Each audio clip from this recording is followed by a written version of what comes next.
Dans les 2 TikTok précédents, on a vu l'interprétation géométrique des nombres complexes. Aujourd'hui, on va voir les différentes formes de nombres complexes. La première forme que l'on apprend, la plus naturelle, c'est la forme algébrique. C'est lorsque l'on note le nombre complexe z sous la forme a plus ib. A et b sont des réels qui sont appelés parties réelles et parties imaginaires de z. Ça, on l'a déjà vu. L'avantage particulier de la forme algébrique, c'est qu'elle est unique. Ça veut dire que si z égale z', alors on est sûr que a égale a' et b égale b'.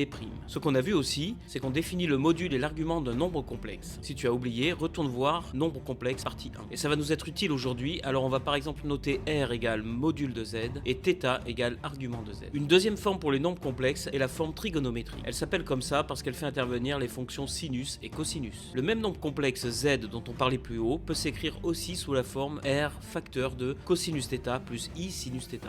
Bah oui, c'est logique, regarde l'interprétation géométrique. Ici on a a et b, et là on a r et ici θ. Et là on a un triangle rectangle. Du coup, cosinus θ